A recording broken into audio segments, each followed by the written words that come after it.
All right, team, what's going on? I'm Tim Jenkins, and welcome to All Things QB, where I watch every single clip and break down the most important ones. Today, we've got Bo Nix, Week 3 performance against the Tampa Bay Buccaneers, and a big win for this Denver Broncos team. So without further ado, let's jump into the film. All right, team, we are jumping into this thing, and we have our first clip.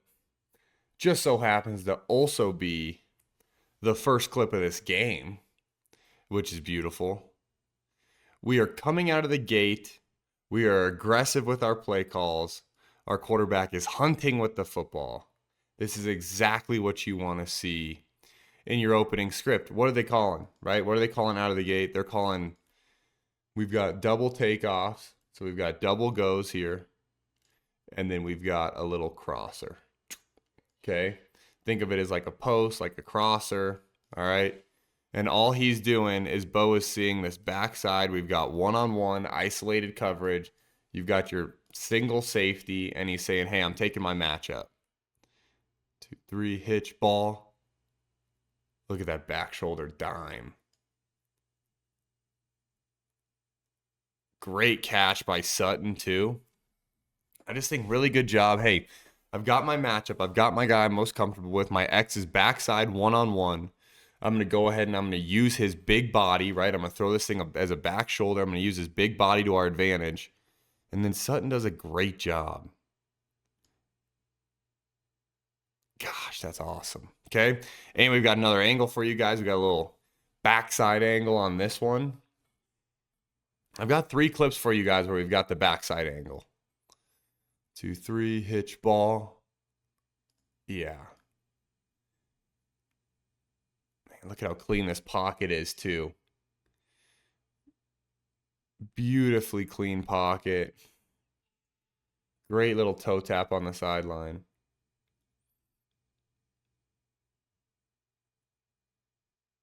Nice. Love that thing. One more time. 3, hitch, ball. Yeah. Great timing with our feet. I really love the opening play call. Okay, and then what do we have? Second clip, second play of the game. And we're trying to take a shot play. And I got to be honest. I love the design. I love the design here.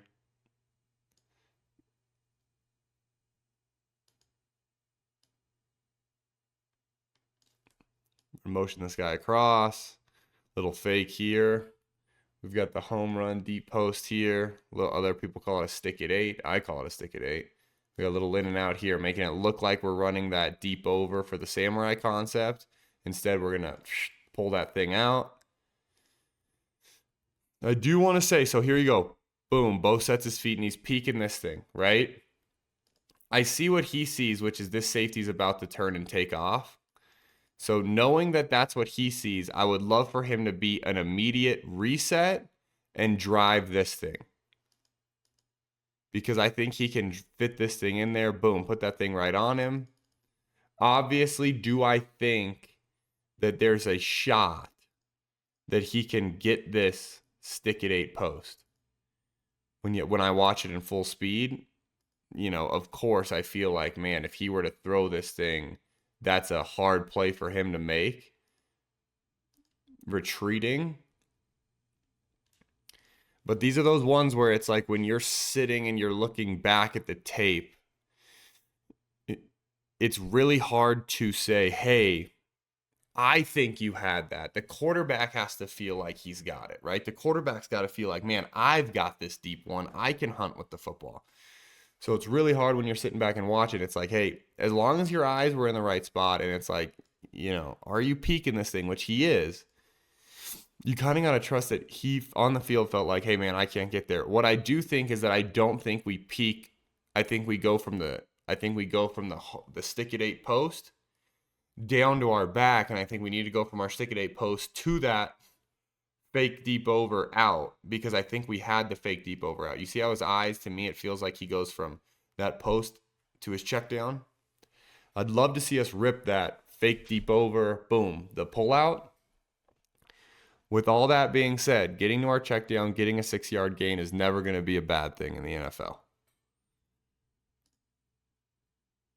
What do we have? We got the third clip of the game and our third clip.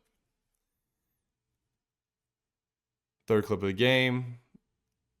Third call where we're being aggressive with the football. This is where I do have to be honest because, I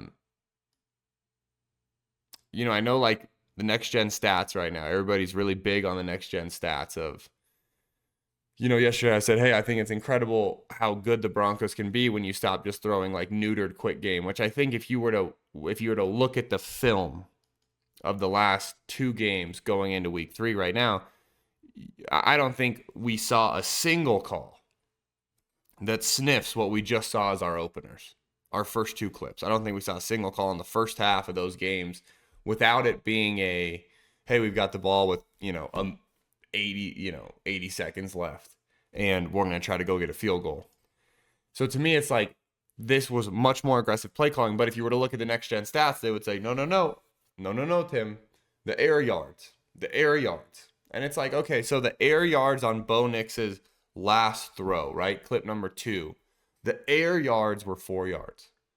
But I want you guys to tell me, do you think that was an aggressive play call to then have a stick at 8 home run post with a hey, we're selling deep over and pulling out, and then guess what? It's just covered up. Is that an aggressive play call? Does that put the defense on its heels? Or is that a 4 air yards throw, the equivalent to stick? It's like, it's just intellectually dishonest. And I think I think analytics are good. I do. I think if I was a coach in the National Football League, if you said, hey, Tim, you're going to wake up tomorrow, you're going to go ahead and be our offensive coordinator in Denver, I would use analytics to prepare for games, to help me assist in certain decisions. I would not use analytics in any way, shape, or form to evaluate my quarterbacks because we're going to grade the tape. We're getting in the tape. You're going to grade the tape. The football is still a football guys and girls game. You got to break down the tape to know what the heck is going on. You can't just go, hey, here's the pass chart. I don't like it. So here's our third clip of the game. And here's a bunch of air yards for those nerds. Look at that thing. Love this one. I love this. Another aggressive play call. What I love most about it is the answers we have from a scheme perspective, which is, okay, hey, you get one-on-one. Listen, we've got a takeoff route, right? We've got our go route. We get some sort of coverage here. We've got our little corner route from our number 1 receiver, Sutton, and we got a little sit-down route in his vapor trails. Instead, we get pressure. We get our one-on-one matchup. We take it, and it's a big-time play. I thought Bo, too, was also aggressive. I thought we called an aggressive start to this game. And then at a certain point, you build up the lead, and guess what? We don't have to keep doing it. And then we get back into our run game. But I think Sean stayed pretty aggressive throughout this game. I think we'll demonstrate that with the tape. Look at this football. I got another angle. It's one of those where I got a third angle for you guys, which I just hope you guys are just tickled. I hope you guys are just pumped up back there.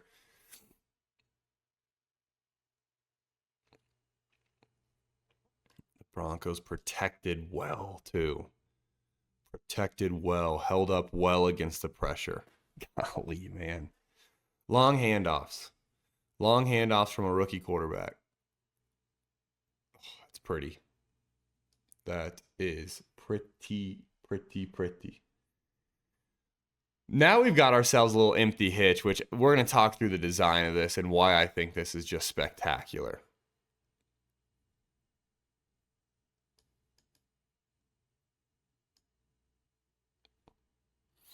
Okay, here's why this is special. Is because so we're going to motion our running back out of the backfield to get to empty. Okay? So what I want you guys to notice, though, so we motion him out of the backfield to get to empty.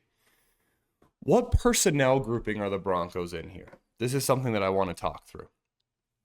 The Broncos are in what we would call 12 personnel, which means 1 running back and 2 tight ends, okay? We always have 5 skill players, so 5 minus 3 because 1 and 2 equals 2, which means the remainder is we have 2 wide receivers in the game, okay? So we're in 12 personnel, which forces the defense to be in a heavier personnel. They can't be in, maybe they're in nickel, but it's hard for them to be in nickel, really hard for them to be in dime. They're probably going to be in like a base personnel grouping, okay? But the formation itself, okay, we've got a receiver here, and then we've got a receiver right here, slightly covered by my big old head, and I apologize. And then we've got one of our tight ends, another one of our tight ends, and our running back. So basically what you're going to see out here is heavier guys trying to cover in space, which then presents an opportunity where you got this guy basically, what feels like 30 yards off the football. Now listen, it's only 10 yards off the football. But he's sitting out there, and it's like, this ain't comfortable. And then the other thing is, he doesn't think our back's going to get the football. And guess what? We put our back on a hitch, right? What are we running? We're running a super common concept right now in the NFL, which is we're running hitch with the slot takeoff, which I love, and the stick, okay?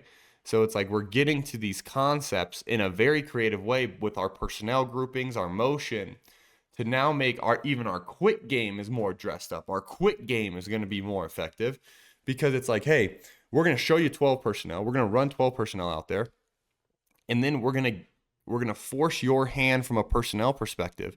And then we're going to attack you in a way that you didn't think we were going to do. You thought we were going to put our running back out there. We're just going to run him on a little clear route and not even work him in. Guess what? We're throwing hitch to him. Those are the kind of formations, those are the kind of plays that I get really excited about because it's like, hey, we're going to dress up a common concept so that now our rookie quarterback can be more effective with he's going to be more effective with the quick game. And we're going to force you into covering concepts with guys that probably aren't used to covering them. I think it's great. Here we've got same side boot, Bo Nix scramble touchdown. Okay, what are they trying to do? We're just doing that same side boot where it's like we're going to fake here and then try to also throw here. Okay, what happens is Javonte recognizes right here. Okay, Bo's probably going to keep it. He gets vertical, which ends up turning into a really good block on this guy. Bo Nix keeps it. Touchdown. I love seeing how excited the other guys on offense are for Bo when something good like this happens for him. Because when you see a guy like Courtland Sutton this excited, that's pretty dang good. Now, what I'd tell you is if you're Bo Nix, why don't you turn around and give the big guy a hug? But he's excited. He's sprinting back to the team. But right here, go ahead. Turn around. Turn around and give the big vet a hug. Get your paws on him. Get your paws on him and enjoy a little bit. It's supposed to be a fun game. Yeah. Love seeing the offense rally around him. This one, we got a no grade here, okay? We got a no grade here. Third down, more reps. So let's talk through what we're trying to accomplish. And then let's talk through why I think this is on the receiver and not Bo. So we got a corner route here, and we got it in the vapor trails option. So you can either break in, you can sit down, you can turn out. Let's talk through what void means. When you're on offense and a guy like this fires, creating a void, we like to turn in towards the void. But turn in, not run in. Why? Because our quarterback's going to have to throw this thing early. Okay? So what I think is this receiver feels like, hey, I'm going to break in because there's room there. And what I think Bo is anticipating is a simple, hey, sit down and turn in so I can throw this thing with anticipation because I've got a free hitter coming at me. So Bo throws the turn in. Receiver feels like, man, there's space. So he breaks in. Potentially, 84 because he's trying to work up in the vapor trails. His eyes might drift to here. He might not have even seen this guy fully commit. He might still feel like he's working in more, in zone coverage. So to me, it's like one of them's wrong. based on what I know about void coverage, I would tell you I think it's on the receiver. I think Bo probably is making the right decision here. With all that being said, one of them's wrong. So the no grade I feel is fitting, and the comment of third down, more reps, very fitting. Very fitting. Okay? Now, you guys know I don't normally break down run game on this channel, but I thought this was a great clip to include, which is we got a little fake fullback dive, HB toss. So the X's and O's of this play are, we're going to make it look like we're running dive here. We're going to turn this guy free. We're going to run something here to kind of run that guy off. No, we're not. We're blocking him. We're going to turn this guy free, and then we're going to outrun him with our back. I can't for the life of me understand why Bo threw that with his right hand. Normally it's a fake and a toss with the other hand, so this should be his left. I can't for the life of me figure out why. I do know that sometimes as a quarterback, you're like, my left just don't feel great right now. Let me make sure I don't mess this play up, which, like, then I would totally get. I'd be interested to know, like, hey, why did you decide to toss out with your right hand? Because that's typically not what you see. So the X's and O's of this are, hey, we're going to fake it here. We're going to toss it. The Jimmies and Joes of this, right? Because there's X's and O's and then there's Jimmies and Joes. The Jimmies and Joes are, guess what? The Broncos running back put the Bucks D in on his biscuits. You know? So sometimes it's not about the X's and O's. It's about the Jimmies and Joes. And that's something that I think is important for all of us to remember at times when we watch tape. Which is, there's a lot of times that Jimmies and Joes can make play calls look way better than they actually are, or way worse than they actually are. This is Bo's first bat of the game. It's his first bat of the game. We've got, as you guys know, if you've watched this channel at all, my favorite concept on planet Earth. We've got Samurai, which is the stick at 8 post with the deep over. I rarely see this play covered in the National Football League, and I would tell you that it was designed as a cover 3 beater, but I think what you guys are going to notice here is it also works great against two shell. Because they get to two in many, many, many, many different ways. And as long as you have a decent flat control, which the Broncos don't even have here, you're going to be fine. I just think this ball needs to be out now. Throw it now. Throw it now. Instead, we're late. Now, I also want to talk through, as a receiver in the National Football League, the expectation is probably a toe tap here. If you catch it here, that you have to toe tap that left foot. So, how easy is that for me to say from my office? So easy. How easy is it for him to do on the field? Extremely difficult. With that being said, we would like to see it. Okay, 4th down, 4th and short, run game sneak. This this feels dangerous on how he's running this. It feels like the fact that we're taking a snap and we're getting horizontal in the National Football League feels extremely dangerous. Like, this feels like it needs to be just immediately upfield, trust our guys to get push. I know he makes a play. I do want to say that I feel personally that this is potentially the worst route I've ever seen on a quarterback sneak. Path chosen. With that being said, I guess if you're as athletic as 10, you can do stuff like that. I would really like to see him just go head first, though.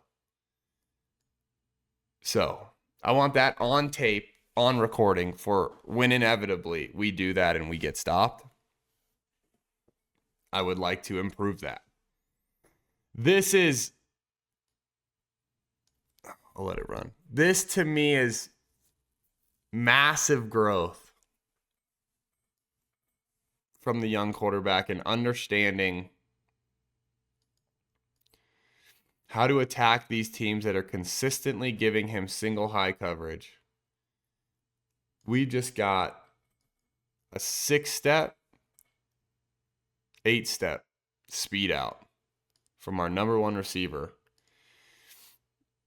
Courtland Sutton wins, puts it on his body. Courtland Sutton protects it with his body. If there's one thing Courtland Sutton is still a true number one in the National Football League doing, what I'll tell you is it's protecting throws with his body. And that's exactly what he does here, and it's exactly what he's going to need to do for this rookie quarterback throughout this whole season. It's a good football. It's a good drop. It's a good understanding of what this coverage is trying to do to us. That's really, really darn good stuff. All right, team, it is halftime, which means we've already broken down 10 clips.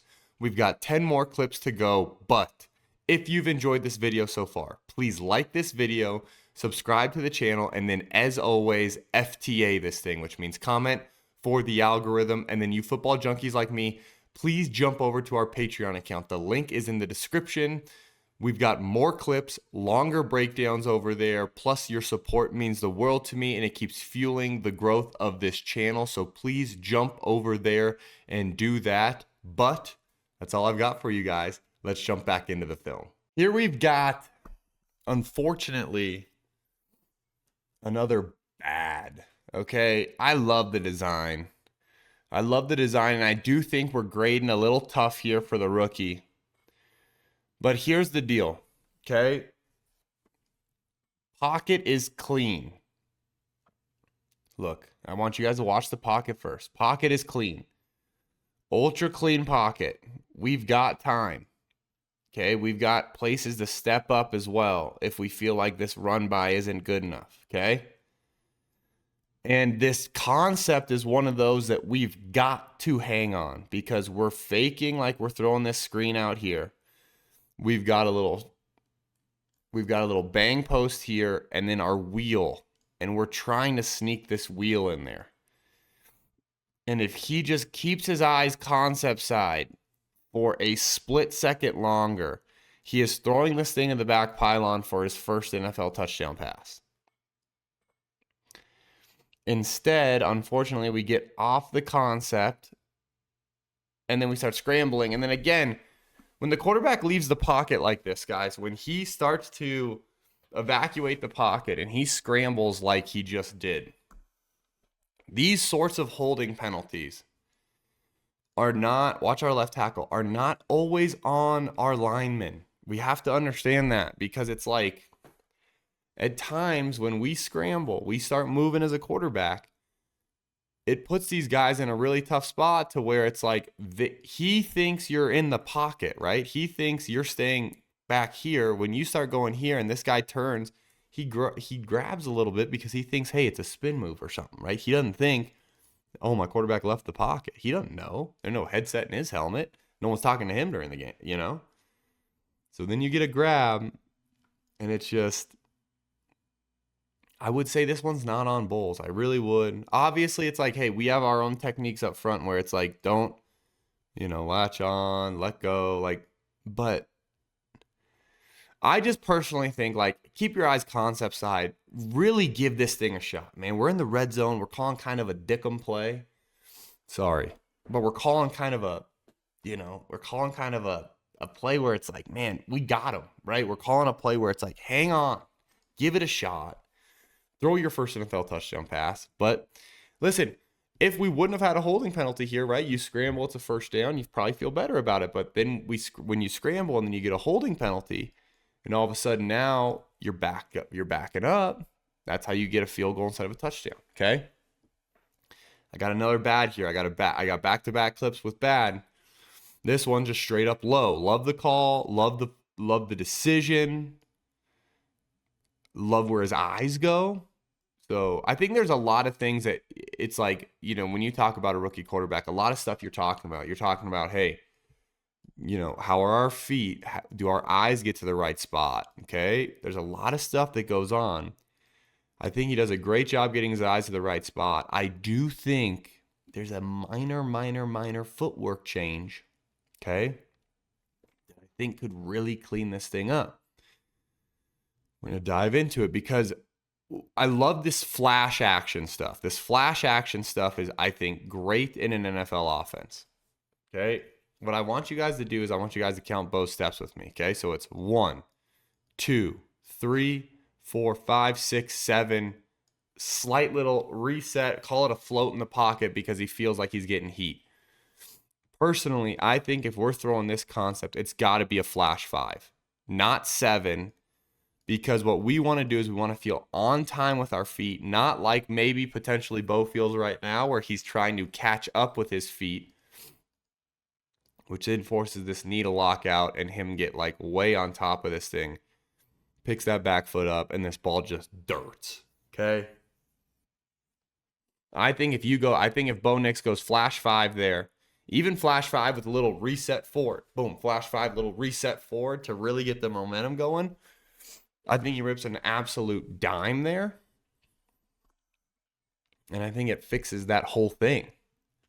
We got a little read zone, Bo, here. 3rd and 3, 3rd and critical. The fact that the quarterback can do this. Okay, what are you doing in the run game here? We're trying to run the ball right here. Bo's reading number 3. If number 3 turns and takes the dive, takes the inside zone, sorry, not dive. If he takes the inside zone, Bo pulls it and keeps it. If he plays outside for Bo, we're good. We've got it blocked up. Because look, if you don't count number 3 in this play, if we were to give it, we've got a great opportunity. With number 3 being a factor, right? The guy that we're reading, if he turns and runs, if Bo gives this ball, 3 makes the play on the back. Instead, Bo, because it's read zone, pulls it, boom, pull it. He goes and gets it. That's college stuff, right? It's like, started in college football. Now it's in the National Football League. A lot of people run it. I just love seeing it. I love seeing this on 3rd and 3. Look at those legs, man. 3rd and 3. Really big moment. Let's let our guy go do something, right? Let's let him go do something with his legs. Here we've just got a very, very, very pretty Harvey dime.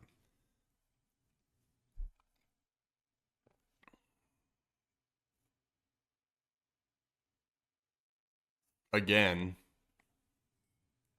understanding what the defense is giving to you and how you can attack it.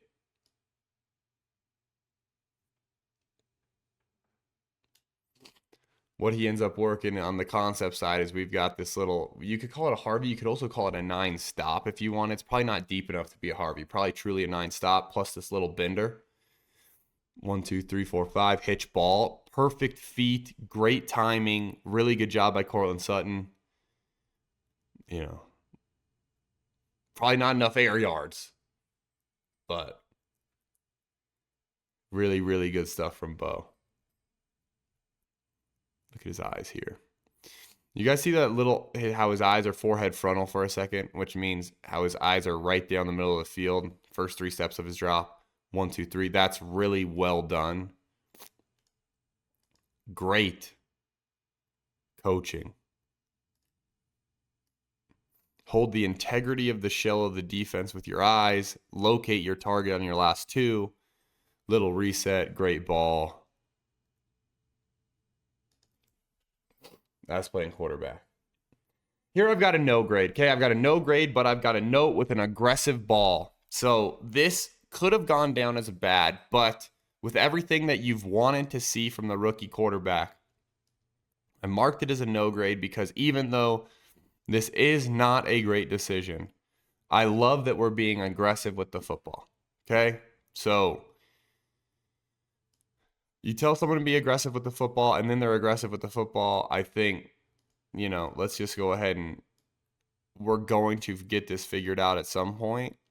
and I like that we're starting to be more aggressive with the football. You've got an ultra high, you've got a sail, and you've got an out. For me, you read this thing from the top down. Some guys, you read it bottom up. Broncos are obviously reading it top down because of where Bo goes with the football. Bo feels like I'm going to fit this sail in. Okay, 23 breaks off, makes a good play on it. I do think when they go back to look at this on tape, they're going to consider shortening up this route or elongating this route to create more vertical separation so this corner can't midpoint it. With that being said, that's a good play by 28 or 23. Or whoever. I think 28, 23, whatever. And I think it's really good job from Bo hunting with the football. I do. I enjoy it. So to me, I'm more than okay with it. Number 23.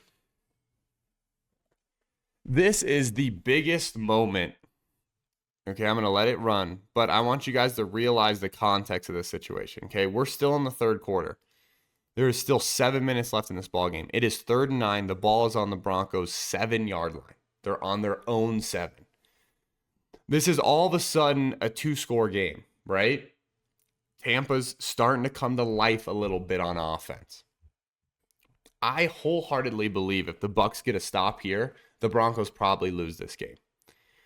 Instead, 3rd and 9, a rookie quarterback backed up, taking the snap from his own 1-yard line, drives this thing on the speed out, and we go and we make a play as a receiver. Love the concept, love the footwork, love the ball, love having competitive people outside going and making a play. You've got a corner route with a speed out. Bo sees this corner bail out of there, right? Corner bails out of there. Bo takes a little one skip here, drop-wise. One skip, reset ball.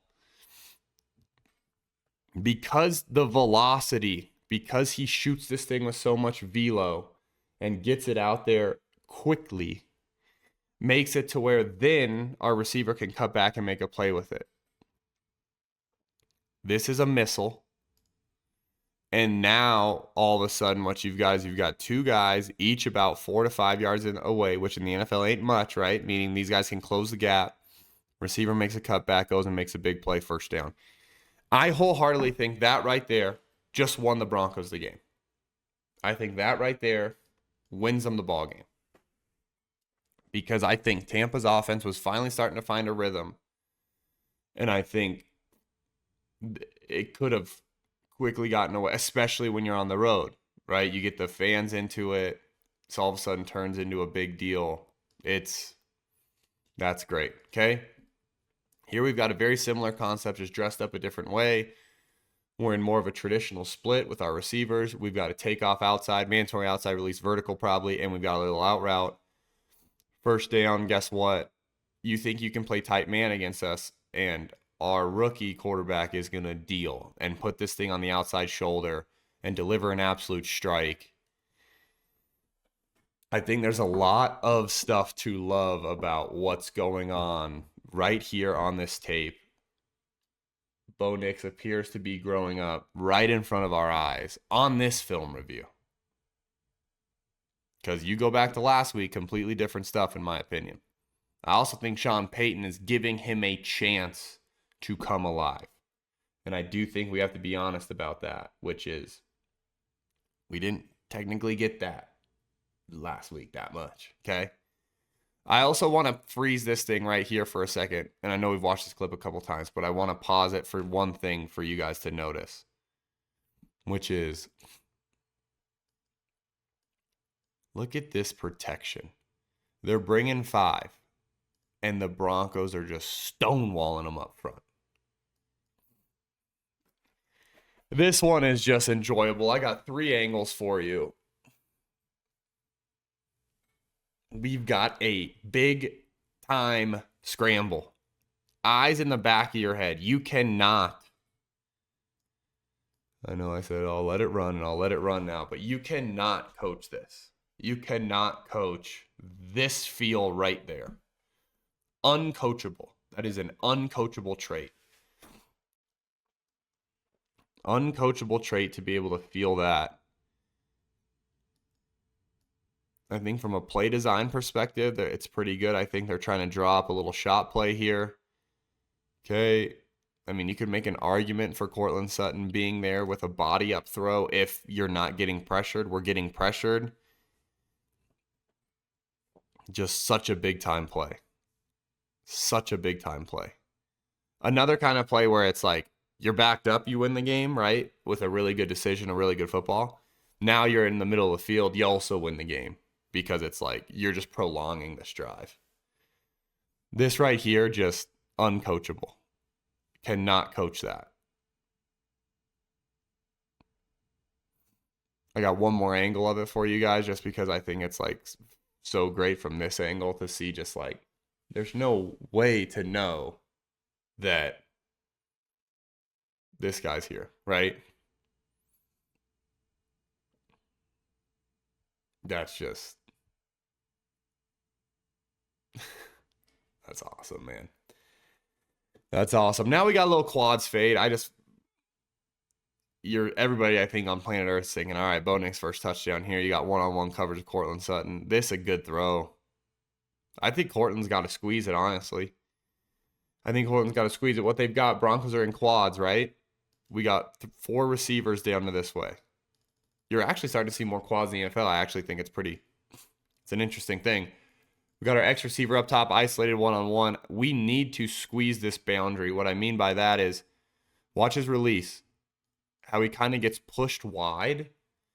Okay, what you're really trying to do as a receiver is you're really trying to fight back and you're really trying to stack this guy or lean him a little bit more to give us more horizontal room on this boundary. And that's what Sean Payton was saying when you saw Sean Payton kind of after that clip talking to him, and he's talking with his hand. He's saying, hey, we got to squeeze that more because he got so squeezed at the boundary. And then when you go up and you high point this thing, it's really a great catch, right? He goes up and he high points this thing. It's actually a great play from him. However, because the corner was able to squeeze him, was able to push him to the boundary, he ends up coming down out of bounds versus, okay, hey, it's a touchdown. So that's the one thing about it is that,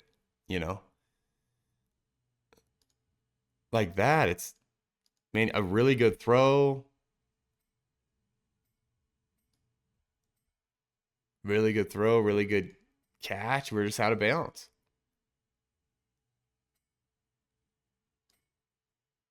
Just out of bounds.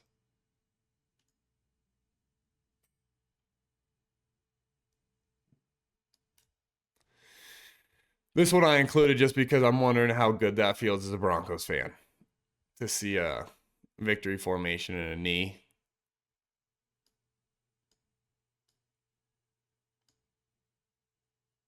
I feel like that's been a while for something where it's like this to be this optimistic, I would say, after a win.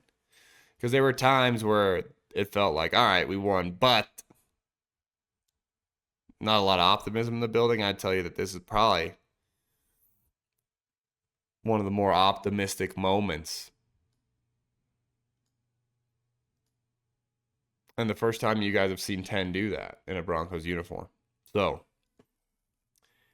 all in all, I think not only Bo Nix grew up overnight and played really darn good football, I think Sean Payton called a darn good game. And what I would tell you is I think weeks 1 and 2 potentially are more on Sean because of what we saw in the first half, where we saw a lot of quick game, a lot of simple calls, a lot of things that I don't think we're really asking our quarterback to do much. And then I think week 3, we kind of got to the point where I do think there was a little bit in the building of like a screw it, right? Let's be aggressive. Let's hunt with the football. No one expects you to go down to Tampa and win anyways. You might as well get in there and start throwing some shots. And then guess what? You look up and all of a sudden it's 17-0. All of a sudden it's a 2-score ball game. And then you start turning this defense free and you see what happens. See what can happen with this Broncos team. So to me, I think this was the one of the better wins I've seen this Broncos team have. Well, for definitely this season. But since I started covering them, and I do think this is one of the better play calling games I've seen come out of the Broncos in a while, and it's exciting to see. So to me, I'm pumped up. I want you guys to comment. You let me know what you think, what you thought of the game, and then until next time, peace.